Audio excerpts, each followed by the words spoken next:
Bijan Robinson goes where for you, in the first round, or is he a second round pick? He's 3 overall for me.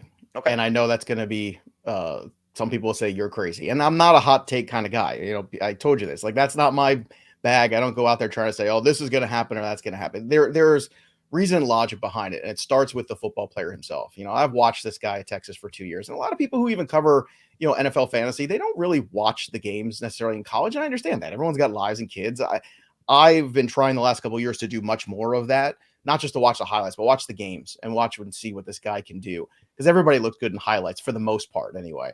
But, you watch Bijan play football, and then you watch the highlights, and then you watch the combine, and you see how there's just no holes in his game. He is a special, I think, that once every 10 years or so, we get somebody like this.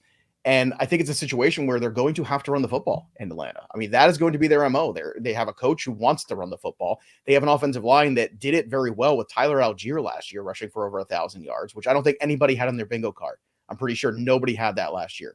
And it's not as insane of a concept either. And, in the Black Book, only twice have I ever put a rookie running back in the first round of a draft. It was rookie Ezekiel Elliott heading into that year, which I've had 10th overall. And then I had Saquon Barkley in 2018 going 6th overall. Now, both of those guys that year in half PPR both finished 2nd overall in fantasy points at running back.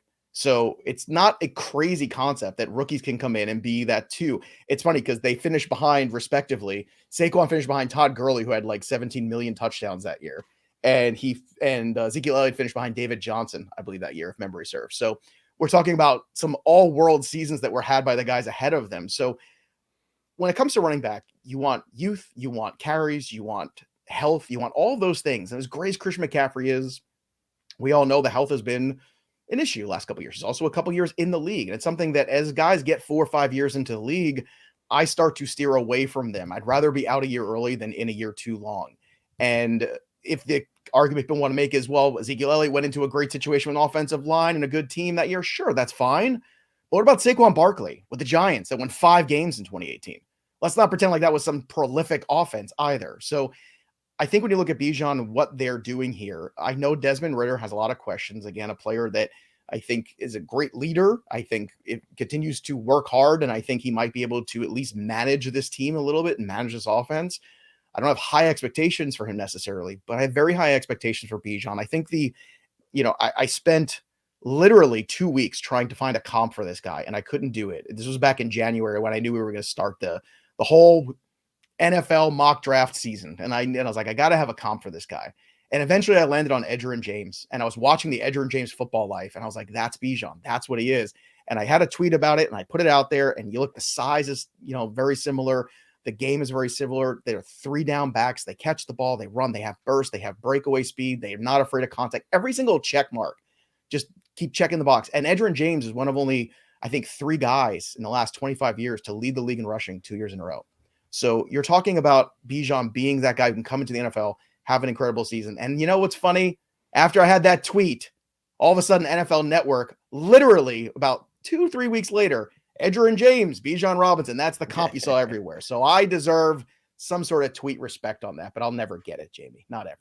You heard it from Joe first. There you go. Edgerrin James, Bijan Robinson. So Heath, 3rd overall. I mean, that's pretty lofty for what the situation is. It's a great scenario. You surprised me when you told me how many times Atlanta ran the ball when we did our draft coverage, and that there's still room for not just Tyler Algier, but maybe still Cordarrelle Patterson to get some work as well. So how high are you willing to take Bijan? Yeah, number 3 is exactly right in Dynasty. No, no, I see what you did there. He's number 1 in Dynasty, Cummings. Number 1. He's behind Jefferson and Chase still for me in Dynasty. He is the number 3 player. Number 1 running back, though. And I don't necessarily disagree. I think the good argument for it would be, of these 26, so many of the running backs who you would definitely project for more points than him this year are 26, 27, 28 years old. I have a hard time saying if Bijan Robinson and Derrick Henry both play 17 games this year, that Robinson's going to score more fantasy points than Derrick Henry. I don't believe that's true, but I would listen to the argument that, in fact, I am taking Bijan over Derrick Henry because he's at the point of his career where you're scared to death about him falling off or getting hurt. Now, if you want to say, I know half of these 27-plus-year-old running backs that should be projected ahead of Bijan are going to get hurt. I don't know which half, so I'm just going to take the younger guy. I guess that makes sense. I think it more likely 3 or 4 of McCaffrey, Eckler, Henry, Jonathan Taylor, that group are going to outperform Bijan. Again, I don't know which 3 or 4 either, but I would still, especially in full PPR, I would definitely prefer McCaffrey. It's hard to overlook, but it's also hard to overlook the argument for him. Just knowing how successful he can be. Heath is going to jump back in, Joe. We didn't lose him. We just hoping to fix his connection. But Bijan's got so much upside, and as you said, you look at some of these rookies that have come in that have been drafted in the top 10, and the production that they've given. He's got the chance to do it. Arthur Smith, like you said, he wants to run the ball. He's going to use him as a pass catcher. That's something that you heard Steve Sarkisian say about his ability in college. So there's a lot to love about it. I don't have him that high. He's the 5th running back for me. I do have a few receivers ahead of him in the first round as well. Travis Kelce also, but I don't think you can necessarily look at somebody taking him 3rd overall or top 5 overall and say, oh, you made a bad pick. So he's got that much upside. I got him at 10 in the draft that we did on Tuesday. I was pretty thrilled to do that, to get him in that spot. And Jamie, one more thing about that too. I a couple of years ago we had the Clyde Edwards-Helaire situation, as I like to refer to it. I don't know what else to call it, but the situation Yes. that a player who landed in a good spot all of a sudden got grossly over elevated in draft stock. It went crazy, and I was screaming from the rafters, "Don't do this! Like, this is nuts. We can't." Clyde Edwards-Helaire is not an elite back. He was not an elite back in college. He played in an elite offense in college with, by the way, Justin Jefferson and Joe Burrow and Ja'Marr Chase. Keep trying to wrap your mind around that, everybody, that those Crazy. 3 guys all played on the same team together, and Clyde Edwards-Helaire was just hanging out. I could have hung out and played running back on that team, I feel like. What happened At to least for Terrace a game. Marshall, by the way? No comment. But the funny part is, like, I think that is going to scare people off of elevating Bijan a little bit. And I think that's a mistake, because this is a guy much closer to that Saquon, Ezekiel Elliott rookie year conversation than I think other people are willing to put. And frankly, Eckler's not happy with his situation. Yep. Eckler's a guy that's had injury history. McCaffrey, we already saw last year, they were easing off on him sometimes. Let's just manage him through the season because the playoffs are very important. Well, guess what? Your fantasy playoffs, don't care about the real playoffs of the NFL. So there's really nothing to lose. And the one thing that I'll say too is, he was making that Derrick Henry comparison. The difference is you're looking at Bijan being an outstanding pass catching running back. And that's not a piece of Derrick Henry's game. Look, he's improved upon it, but it's not his game. It is a piece of Bijan's game. And I just think this is going to be a thing where the NFL is going to look up and they're going to say, my God, like, this guy's such a monster. And the fact that you saw a running back go top 10, it's not something you see very often in the NFL nowadays. People stay away from it. It tells you everything you need to know about Bijan. And especially for a team that, I don't want to say it was a luxury to get Bijan Robinson, but this is a system that allowed, as you said, Tyler Algier to get 1,000 yards. The year before, Cordero Patterson to sort of resurrect his career. They didn't need to get a running back. Right. They have a lot of needs on this team, but they got a player who's a difference maker and a guy that can sort of change maybe the fortune of their team in a division that's really wide open. So he could be the type of guy that helps them win that NFC South, and it would not be a huge surprise just given all the openings and the holes in that division. You mentioned pass catcher out of the backfield. Let's talk next about Jahmyr Gibbs, who led Alabama in receptions last year with 44. He's joining now the Detroit Lions with David Montgomery. No more DeAndre Swift. What do you think about the Lions backfield? Who's your favorite of the two, and how high are you willing to take a piece of that backfield? The Lions draft was bizarre. I mean, it's just like Thor and I were laughing about it because we said it was almost like if you reverse engineered it, you'd really like the draft. Like if they started with Branch and then they worked their way back towards, Gibbs and then Hooker and Campbell, like all of a sudden then it makes a lot more sense, but it doesn't matter. At the end of the day, you got the players you got. Gibbs now without DeAndre Swift, I think is a situation that is much improved. Now you can look at him I would say, going into redraft leagues as being a flex appeal kind of running back, because this is a role that they wanted to use and have as part of this offense, and they just couldn't get Swift healthy on the field, right? So if Gibbs is even, Kamara-esque in just a little bit, and I was very impressed with his combine, again, pass catching skills off the chart. He has all that shiftiness, and I think it's a good compliment with Montgomery to handle more of the physicality. So you're not asking that of Jahmyr Gibbs, which keeps him a little healthier. And from a fantasy perspective, you want the pass catching running back. Like, that's the guy you want, because most of us play in PPR leagues. So they typically tend to stay a little healthier. He's going to get more points just for catching the football. So all he needs is that breakaway speed in order to make it. And you got to like what they've done in the offense too. I thought the Laporta pick was very good. Also, I'm still a huge Jameson Williams guy. Again, that was the playmaker at Alabama. Mechie moved the chains, but Jameson Williams was the guy that won them games. Like, that guy is just a special receiver. We're not going to see him for 6 weeks, but I think if you have patience with Gibbs, you'll be rewarded. I'm not looking for him in the first month of the season to just, all of a sudden obliterate everything. But if you don't draft him and he becomes available after a slow September, I would be looking to trade for him, because I do think Gibbs is a guy that, as time goes on, you're going to see him produce more and more. And I do think he is at least, in that flex range of somebody you can feel really good about, and much better now that Swift has been moved on from. So what round would you be looking at Gibbs? And then conversely, what round would you look at Montgomery? For me, it's probably more of a fourth round for Jahmyr Gibbs. So somewhere in that range. I think that makes kind of sense. Like, for me, I'm more of an early wide receiver guy, right? So if my three favorite wide receivers are gone and Bijan's on the board, then I'm going to pivot that way. But if you give me, the top picks there, I'm going to come away with a wide receiver, probably 2 in the first 3 rounds. I'm also not against the early quarterback, because that's where NFL is. So we need to start grasping that too. The super elites are a big notch above with the rushing that they give you too. But I think in that 4th, 5th range, depending on, if you're in a 10-team league or a 12-team league, I think that makes sense. Especially because there's a lot of committees out there still. We've got to figure out what's the Bear situation. There's a lot of situations that haven't even come close to flushing themselves out. But I think we all know what Gibbs' role is. And I think it's good enough to say, if you have the patience for him, that is going to be productive. But I think it's more of a 4th, 5th round pick right now for me. Heath, you still Montgomery over Gibbs? And when you dipping your toe in the pool of the Lions backfield? I think round 4 is a perfect time for both of them. I would slightly prefer Montgomery over Gibbs. I think Montgomery's more likely to do a few more things than Jamal Williams did in the passing game and outside of the red zone. And we should know that Montgomery's not going to score at the same rate as Jamal Williams did last year, because nobody's going to score at that rate, or at least we should not project that. But I think if you look at it, like, that role, assuming Gibbs gets the full Swift role, was a top 15 running back role when Swift was healthy. And we have lots of reason to believe that Gibbs will actually be better in the passing game than DeAndre Swift was. I'm not sure he's as good a runner, but I think he'll be better as a pass catcher. So I think there's a strong possibility, if these guys both somehow stay healthy, that the Lions have 2 top 24 running backs at the end of the year. And if one of these guys gets hurt, either of them has top 12 upside. I started, I assumed draft night. I think probably a lot of us that followed thought that they would try to move Swift in some way, shape, or form, after they made this selection. So I started with, okay, Montgomery, 17 touchdowns is what he's stepping into. Probably, let's say, at best, he's scoring 10.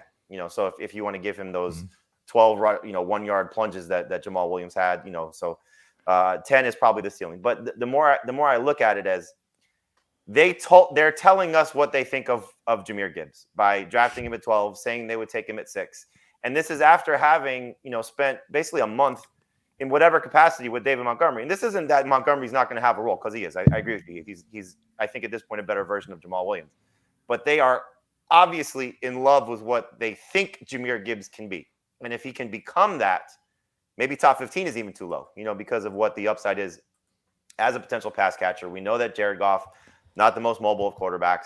This is one of the most creative play callers in the league in Ben Johnson. And now they're down Jameson Williams for 6 games. And so how are they going to sort of recreate themselves a little bit without having a Marvin Jones or somebody else, having Marvin Jones, without having a DJ Chark, to sort of change things around. No TJ Hawkinson's trying to figure out where Laporta is going to fit in as a rookie tight end.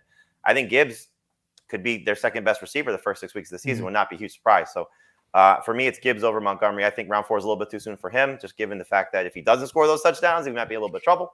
But I think Gibbs is the one you want to target.